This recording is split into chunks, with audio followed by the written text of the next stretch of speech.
firstly, just to say hello to everybody and sort of introduce myself. So I'm Malcolm Seagrave. I'm part of the leadership team at Digital.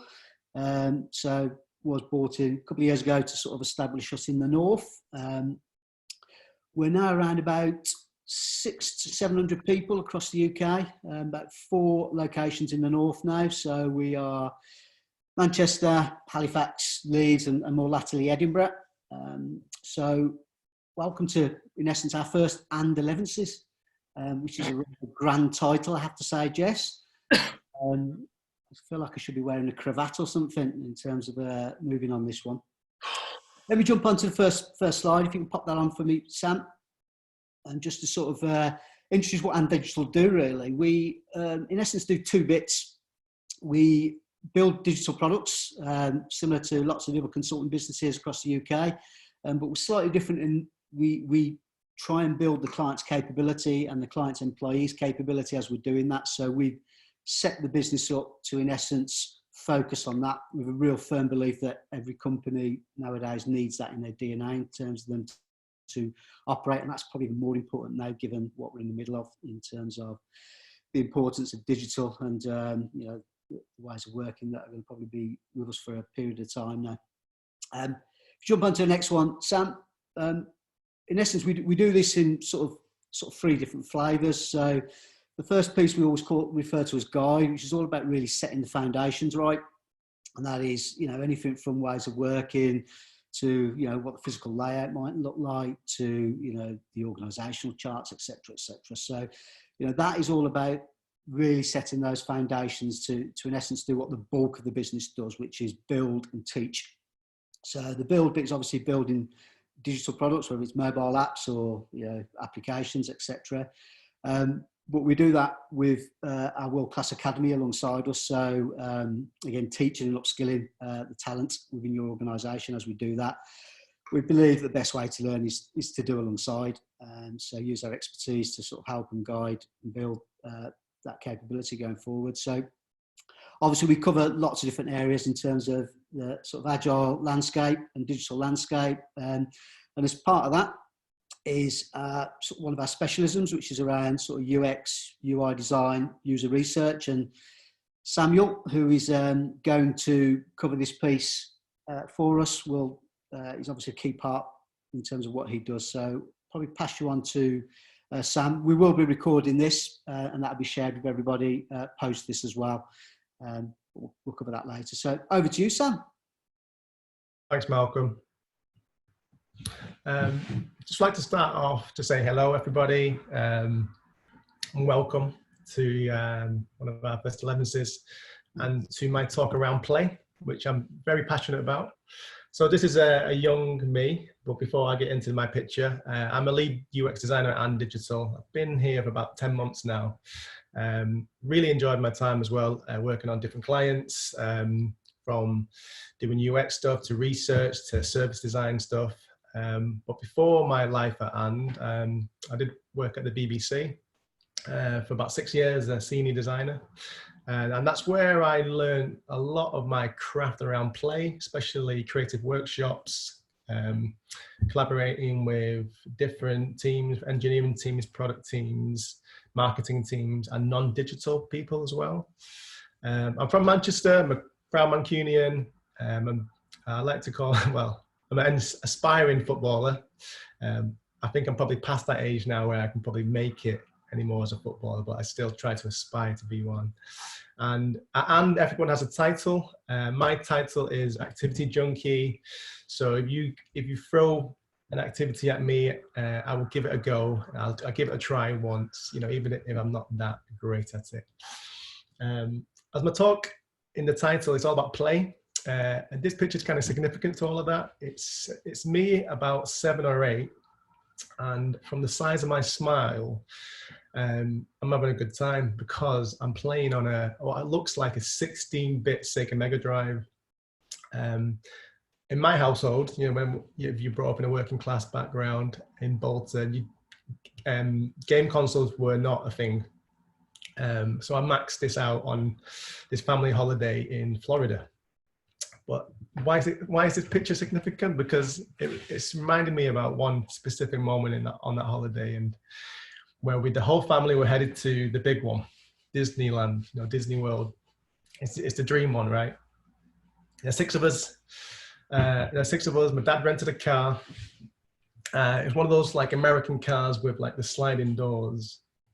Half on the way to Disneyland, we stopped off halfway to get some food.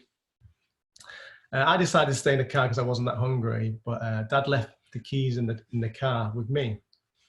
10 minutes goes by, and I'm obviously a young, energetic kid, getting quite excited, and I'm getting a little bit impatient waiting for my family to come back. So I decided to hop out the car, and it was because it's one of those sliding doors. I slammed shut the door. It slid shut. It's only when I like landed on the ground that I realized that I left the car keys in the car. And I turned around and thought, hopefully I'll just open like the cars back in the UK, but not this one. It had a child safety lock on it, and the door wouldn't open. Anyway, long story short, a couple hours later, we missed our family trip to Disney World. Dad had to pay a fine to call out a driver for a spare set of keys. And then I become like the most hated family member of the family. So that's my little intro about me, who I am, and about this talk. I'll get straight into it. Yeah, so as my picture suggests in the title, it's all about play. It's something I'm really passionate about. And it's really important for me personally and in my kind of job, I guess, as a designer, because it breeds creativity. It's also, I think it's hopefully important to you guys listening on the other end, and how you can inject play into your work, into your organizations, nearly every aspect of your life as well. So I tend to start this talk, and I normally ask people, like, do you play at work? And I don't mean like the communal table tennis or office parties. Actually, on your like day-to-day job, do you play at work? And as it's not surprising, not a lot of people put their hands up for this one. Very rarely would you consider work and play in the same sentence. I think that's quite. It's something that there's an opportunity there for me. You've all heard this saying, and it's quite true: all work and no play makes Jack a dull boy. I really I think that's really true. Like, in this day and age where we can be a bit more creative in our everyday kind of practice. But to explain kind of like how work and play can be interjected, I'm just going to take a little step back and explain what is play first. But before I do that, I'm going to get a little bit scientific, and so bear with me with some of these slides, okay? So this is your brain. I told you we'd get scientific, but it's the central organ to your human nervous system, as we all know. Fun fact, did you know the average adult brain weighs about 3 pounds? And when you're awake, it can generate up to 10 to 23 watts of energy, which is enough to power a light bulb. It's fantastic. We can find on Google these days. But the significance of this is like, what happens when your brain is in play mode? Like, what actually goes on in your brain? I'm going to show you what happens to your brain.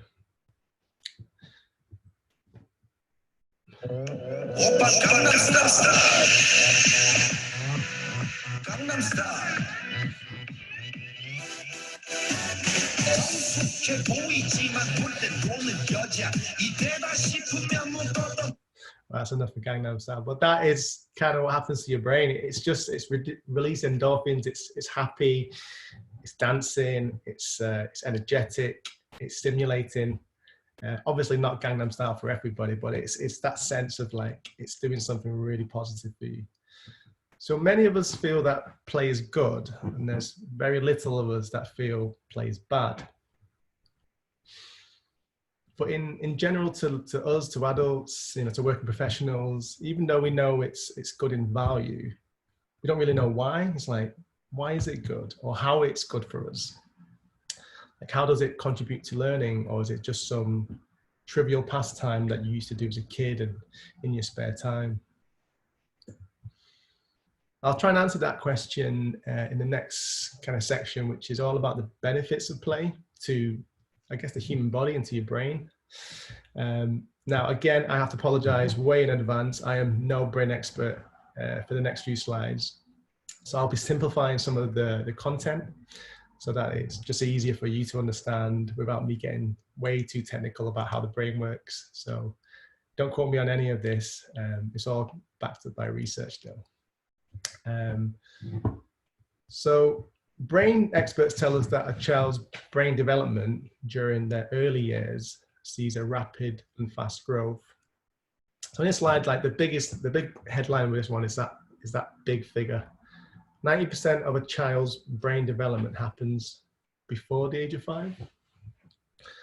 I'll just repeat that again because I think that's like such a significant statistic as well, like a figure. 90% of a child's brain development happens before the age of 5, and then 10% after the age of 5. Now, of course, as we get older, we mature, and then we refine as we grow older and wiser. At least some of us do anyway. But it's quite important, like that time, that the ages of 0 to 5 presents a real opportunity. So when a child is playing, they're developing many different functions that are kind of key and foundational for their brain development. What play does is it helps to build the relations between the neurons in the brain. And in relation to that, that improves our memory, and it allows easier, steadier connections between our right and our left brain. So this is a close-up of a brain, of your brain. I bet you thought you never see a diagram of a close-up of a brain today, did you? But yeah, so this is a brain under a microscope at different ages in an adult's life. So if you look at the pictures, there's these little black dots that are kind of like little black circles with little like lines coming across it. These are neurons. So neurons are cells within the nervous system that transmit information to other nerve cells. So they're basically the black spots that contain information inside them. So brain experts and researchers, they tell us that we don't get new neurons as we get older. Instead, we develop in pathways and connections between them. And in order to get as many possible pathways and new connections, we need to use our already existing knowledge and come up with new possibilities which are possible with play. So I'll just repeat that one again. In order to get as many like possible pathways and new connections between our neurons, we need to use our already existing knowledge. So things that we've done before, or we've experienced, the goods and the bads, and come up with new possibilities, which are all possible with play. Because when you're playing as a child, or even as an adult, you're learning new things, you're trying things out, you're making the kind of impossible become into reality through play. And that's really important for building those connections in your brain as you get older. So I'll end on the last scientific slide with a bit of a quote. This is from some brain analysts and pediatricians. More development and growth happened in the first 10 years of life than the rest of your life combined. And that's a really like key part of any kind of child's upbringing, is that first 5 to 10 years, especially for the growth of the brain and the development. So that's the last of the technical slides. I hope you all understand that one. So we're just kind of gone through like how important it is for a child's brain development, how it's important for the foundation for growing older, when you grow older, to build connections on top of already existing like experiences and connections. And now this leads me on to how you combine play and business together. And in the order, kind of the golden rule behind doing that is that you can foster learning, creativity, and also a culture where everybody is involved and inclusive. And there's a methodology to doing this. And there's many of them, but there is one that kind of sticks out for me, and it's something I'm quite passionate about. And it's been tried and tested with many large organizations such as NASA. They use this methodology a lot. I've used it at the BBC before with teams. Google use it, IKEA. And at the core of it, it's uses something we can all recognize or know from our childhood days. And it's using Lego. So probably struggling to see how Lego and work come together, right? It's something I tend to do when I kickstart a workshop or a creative session with different people from different backgrounds. It's something called the Lego Duck Challenge. And you can do this at your workplace or with your team. And all you need is these 6 Lego bricks. And this is how the activity runs. So you give each member in your team 6 pieces of Lego. So exactly 6 pieces like this. You can buy these online as well. And then you tell them some rules, only really simple rules. You tell them they have 30 seconds to build a duck. They can't Google it, they can't research what a duck looks like, they just have to build it. After the 30 seconds is up, get everybody who's built their duck to compare each other's duck.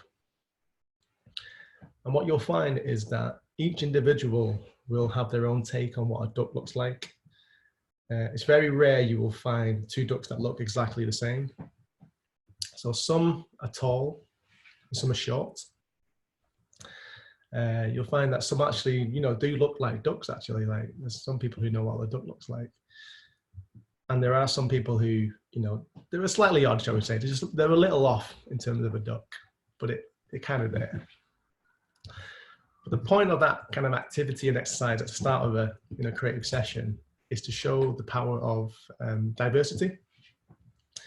Now everyone knows what a duck looks like. They've all had the same pieces of Lego. They've had the same amount of time, but everyone's duck is different. It looks different. There's different variations of them. It also helps illustrate something very important, is that everyone is creative in their own mind and in their own way of thinking. Now put that in context in the business world today. And when you try and think of solutions to problems, you need all the ideas to be successful, to try and solve more and more complex problems. You need that kind of like inclusivity and the diversity where people are coming at it with different takes of your same problem. Now that was just a small challenge that I do at the start. And any of you can do this with 6 pieces of Lego.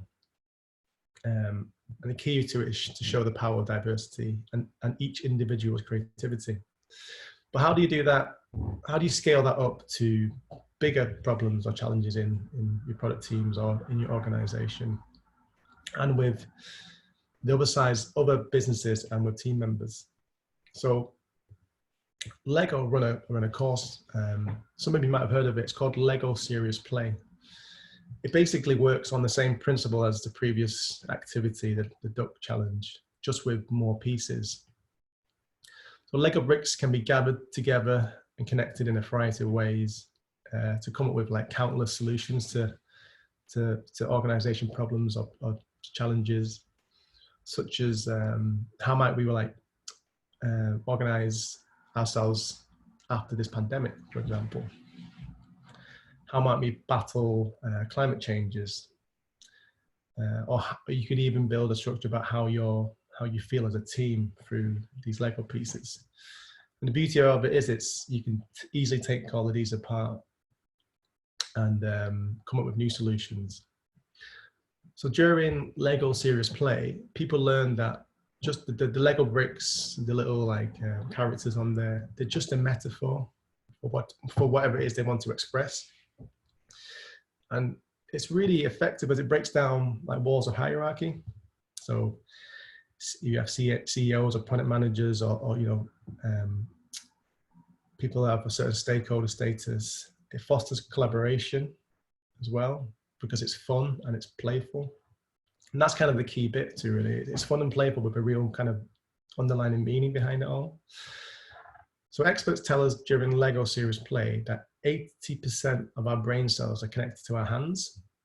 And because you're playing with these models and you're building by hand, you articulate your thoughts and the stories better than you would without it. So you can go into detail about specific parts of your model. And what I like about it is that nobody can really knock it. You can't really knock your solution because it's your own interpretation of that task. Just like the duck, where there were a few ducks that looked different, but they all resemble some sort of a duck. It's your expression, it's your take on it.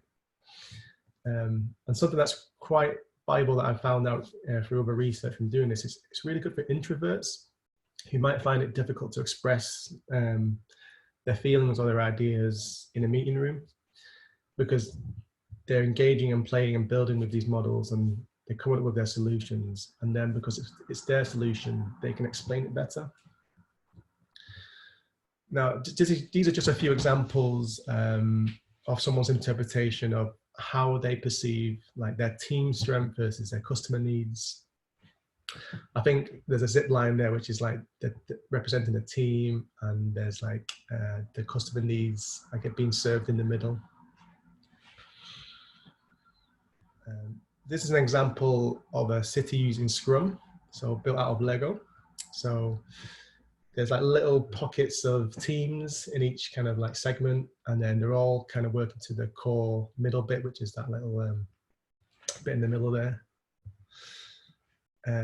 This challenge was about team building. So somebody built a model that showed how they might support their team's future generations through sustainable practices. There's like a bit of a stepping ladder to growth there. So that was kind of the examples of Lego series play and how you could actually inject some of that into your workplace. Here's a few examples of what happens when you inject play into work. And these are examples I think are pretty cool. They also use the similar methodology to Lego series play to come up with some of these ideas. I hope you enjoy them.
So that was the first example, called Piano Stairs, about how you can allow people to use the stairs over using the escalator. I find that quite cool actually, because I think if that was anywhere near my house or where I commute to work, I'd probably be late for work all the time. And it kind of leads like just by injecting a bit of play and a bit of fun, it can change people's behaviors and the environment for better. This is a second example. This is called the deepest bin.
Yeah, that's another one of my personal favorites, that one as well. The world's deepest bin, collecting 41 kilograms or more rubbish in comparison to the next bin, just by placing a little bit of fun. So how can you and I inject more play into our work, today? Especially, during a time when we're doing things remotely, but when lockdown does lift and we're back together in human interactions, how can we inject some of that into our work, and with a positive outcome as well? So I'm just going to demonstrate a few kind of case studies from my previous experience. And one of those is when I was at the BBC, we created a playbook for creative decision making. We did a version 1.0, but this is the second version where we published in a book. And it's just a playbook that helps solve creative challenges for product teams, engineering teams, design teams even. It's a collection of tools and tips for tackling project challenges with confidence. It's about making better decisions as well. Inside the book, we had like different plays to solving some of those product challenges or problems. One of them is called Crazy Eights, which is a quick idea a quick way of generating loads of ideas really quickly. And you can do this like tomorrow with your design teams when you've got a certain problem or a challenge that you need to kind of solve, but there's multiple ways of getting out solutions. So you can take a piece of paper, you fold it 4 times, and when you open up that piece of paper up, you get like a grid of 8 or 8 grids, and you tell each person in your team the challenge. So it's usually like, how might we do X, Y, and Z? And then you give them all 8 minutes to sketch a solution in the grid. So 1 minute in each grid to come up with a solution to the challenge. Now, the kind of playful and really cool thing about this is that it stops people thinking about the detail, because you've only got 8 minutes to come up with 8 ideas, and you rapidly kind of get those ideas and you validate those really quickly. And at the end of it, you'll have a team full of like ideas sketched really quickly, and you share those around, and you can quickly kind of validate the ones or basically rule off the ones that aren't going to kind of solve the problem, but keep the ones that you think got enough legs, and then start to explore that idea a little bit more. It's really playful, it's really vibrant, it's really quick, and it means you don't have to get obsessed about the detail at this stage, because it's all about just generating new ideas. I've got a few questions about the book. The book isn't actually available. It was only for internal staff actually, but I can try and share a few of the slides later on. So that Crazy 8 exercise, we kind of brought that into and digital actually, and we use it on clients quite a lot to bring out solutions around product challenges. One of them in particular is when we run a design sprint as well. There's an opportunity when we kind of tackled, explored the problem, to use this technique to come up with different ideas. And so you get the whole team involved. This was one particular client where the challenge was they had a very competitive market around investments and shares, and they wanted to stand out from the rest of the market because there were a lot of competitors doing the same thing. And the Crazy Eights kind of really helped open up those different ideas. And because we worked in a very cross-discipline team, we had editorial teams in there, we had marketing there, we had designers, researchers, product teams. We've got a lot of variety of different ideas. And on the right-hand side of the screen, is one of the outcomes of one of the tests where we had editorial input on the homepage around investments and shares. Another example, what we did at the BBC is we created these little leaflets about our objectives. One of the objectives for the design team was how might we inject more play into our work. So we made it a mission for the whole design community. There was about 250 people in the design community at BBC, and that was like our #1 objective in 2017. Some of the outcomes from the kind of like big how might we inject more play was, one of them was an engineering and UX hack day. Now hack days are, they're not new. They've been done before, but the real kind of like challenge of the organization was like they never really came to anything, those hack days in the past. So we made it a mission and a goal that we'd have one innovative concept from this hack day that would be presented to the wider BBC iPlayer team every quarter. And then one of those ideas will be integrated into the roadmap by the end of 2018. So I think the kind of beauty of these hack days is that, as you all know, it develops like further cross-platform skills. And also means like collaboration between non-digital and digital staff were just a bit more married up than it was in the past. Another objective was we had to spend 3 hours every quarter in our blue room. So the blue room is it's just a big open space in the building where it's filled with TV screens, mobiles, tablets, VR headsets. We were allowed 3 hours every quarter to go in there and explore and play with these devices and technologies. And the idea was to bring back some ideas of how you can incorporate some of these technologies into our product teams. So in iPlayer, we designed like a kind of virtual reality set of EastEnders. So, which was a bit bonkers. We worked with the research and development team to kind of map all of that out and design it, and to give that kind of experience to customers or to the public, that you can actually be in the Queen Vic with a VR headset, having a pint or having a drink or having a chat with some of the cast members. But that wouldn't have kind of like happened if we didn't actually have that opportunity in the space to explore those different technologies. So that's the end of the content, and it wouldn't be a play talk without a play quiz, right? Now, I know I'm very wary that a lot of people have done quizzes, since lockdown, but this is a quiz that I put together. Normally, how I would do this is more of like a knockout version where you get the wrong answer, you're out. But because of inclusivity, we just mark your own homework. So mark your own quizzes. Sadly, there isn't any prize for anybody this time, but it's a nice, fun, playful way to kind of end the presentation. So I think there's about 6 or 7 questions. You can post your scores on the chat, as I can see a lot of people already putting some comments in the chat. So I'll start with the first question.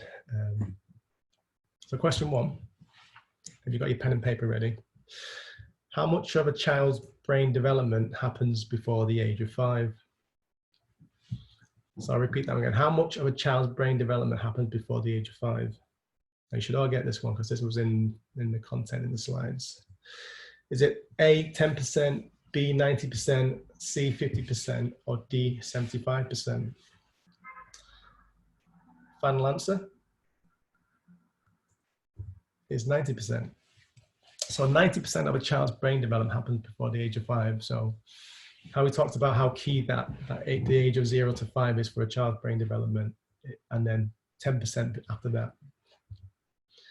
Question number 2. What is the name of the Lego methodology designed to enhance innovation and business performances? What is the name of the Lego methodology designed to enhance innovation and business performances? Is it A, serious play, B, play seriously with Lego, C, Lego, are you serious? Or is it D, Lego play? I'll give you a couple seconds for this one. And the answer is serious play.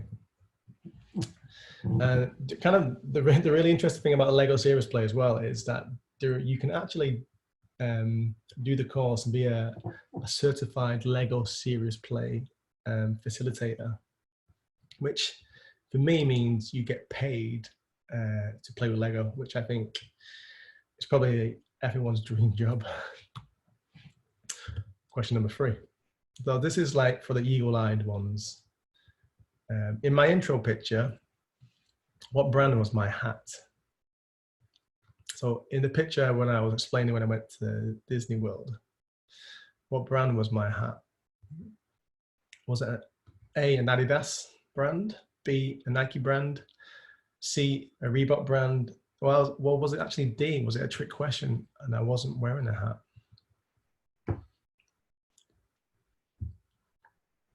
Give you a couple of seconds to figure that one. The answer is A, it's Adidas. Okay, question number 4. So in the examples about how you injecting play into the real world, how much more did the piano stairs get people to use stairs? So how much more did the piano stairs get people to use stairs? Was it 66%, 35% more people, 88% more people, or 75% more people? The answer is A, 66% more people use the stairs just because of embedding a bit of play into everyday life. Question number 5, how much more rubbish did the deepest bin collect over the next bin? Is it A, collected 100 kilograms more rubbish, B, 66 kilograms more, C, 24, or D, 41? Which is, I mean, any of them are pretty good numbers, to be fair, to be collecting more. Final answer is D, 41 kilograms. And I did a bit of Googling, and that is the weight of 273 bananas. It's amazing what you can find on Google, right? Question 6. The average adult brain weighs 3 pounds. But how many neurons are present in the brain? So this wasn't covered in my in the slides in the presentation, but how many neurons do you think are present in an average adult brain?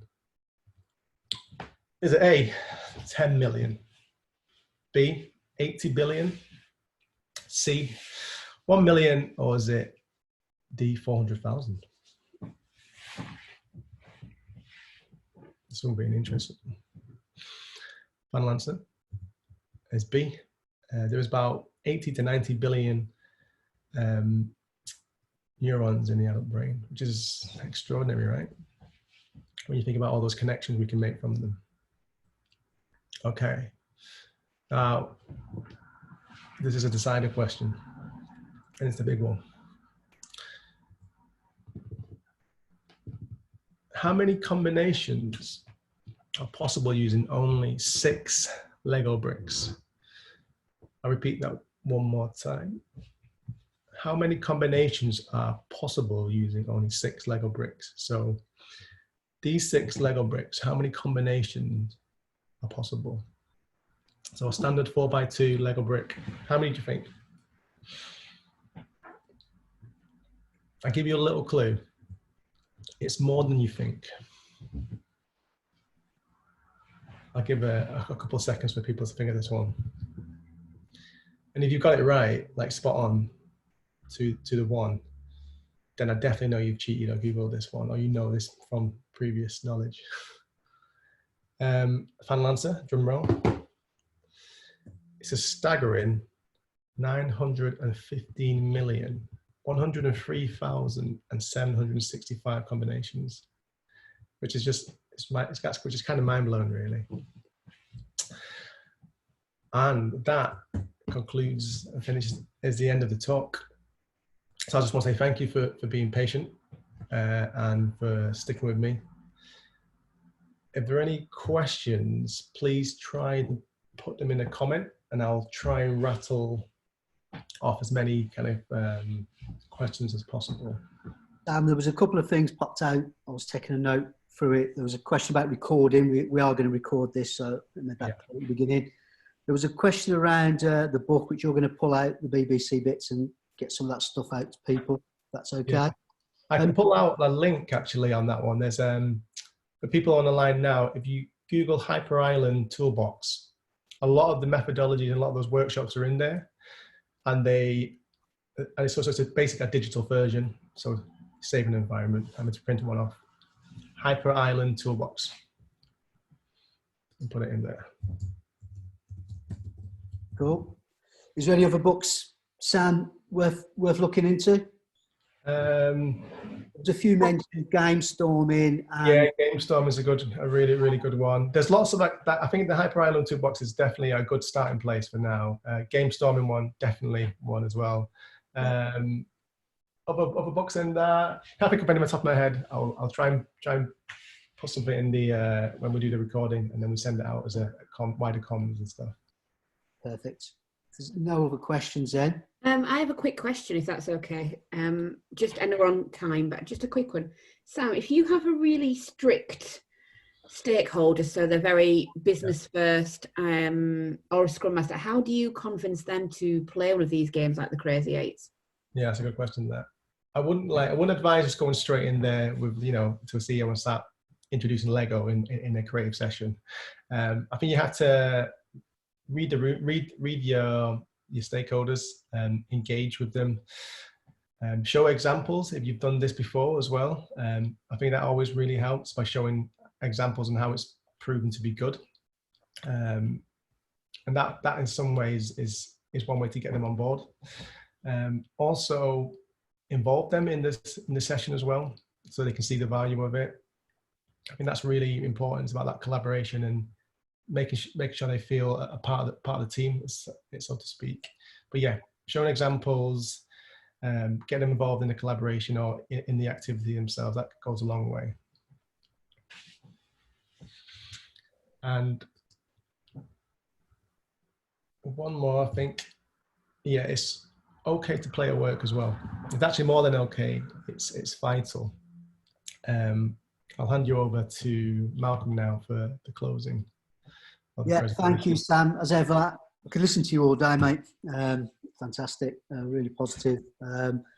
We'll get, the recording out to everybody. Thank you all for sparing the time as part of the Leeds Digital Festival. Really appreciated. And then just a shameless plug, really, for the next one we've got lined up for the 7th of May, the next Elevenses. That was with Kelly Cook. That's going to be all about the pitfalls of remote estimating.